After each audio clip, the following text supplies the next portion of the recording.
The first thing that crossed my desk earlier this week was this. More than 15,000 NASA civil servants have been furloughed as the U.S. federal government enters a shutdown. The grinding halt forces NASA and other agencies to scale back nearly all of their day-to-day operations after lawmakers in Washington, D.C. failed to pass a government funding bill by the deadline. Only a fraction of NASA's workforce remains on duty, assigned to missions that cannot be paused without risking astronaut safety or critical hardware. But not very long after that depressing email, a friend sent an article from Sky and Telescope magazine with a positive story that balanced the negative side of the news. This guy, Stephon Alexander, is a professional saxophone jazz musician. And along with that claim to fame, he is also a theoretical physicist, cosmologist, and author. What does music and physics have to do with each other? As usual, everything. Currently a professor at Brown's University, Stephon's academic career is stellar. Although his thesis for his PhD was this, he recently ran an online event from a different approach. What can scientists learn from artists? But where the really feel-good part of this story comes in is in his after-school program for underestimated high schoolers in Manhattan.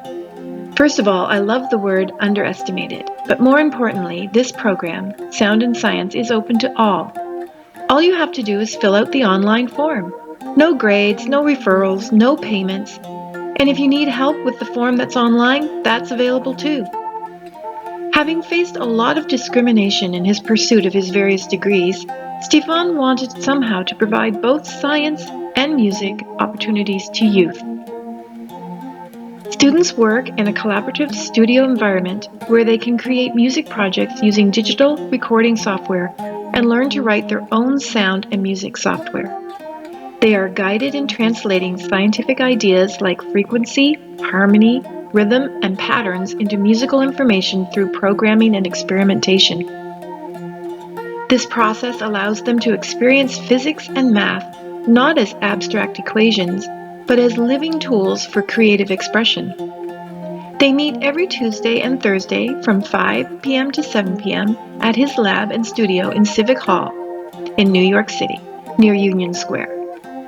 Throughout the program, students will learn the science of sound, Logic Pro recording software, and how to program in Python, among other exciting topics. In parallel, they will design and create their own solo or group music and science-related projects, such as coded musical pieces, data-driven sound compositions, collaborative performances, and whatever interests them related to music and science. Throughout the program, students are mentored closely by PhD students and local college STEM majors who help them connect concepts into practice.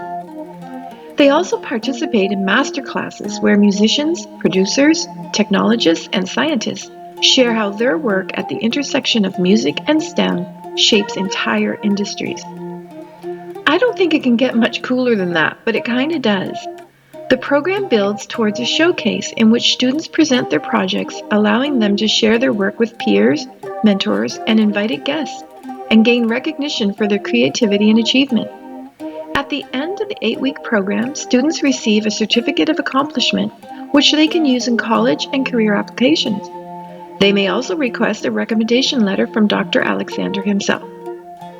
In case you were wondering, the Sound and Science program is funded by the Simon Foundation, not the U.S. government, or it would have already been cut.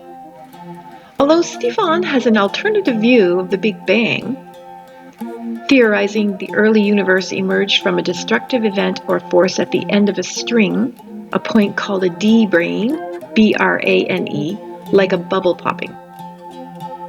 These words from his book, The Jazz of Physics, quote, "The reason why music has the ability to move us so deeply is that it is an auditory allusion to our basic connection to the universe."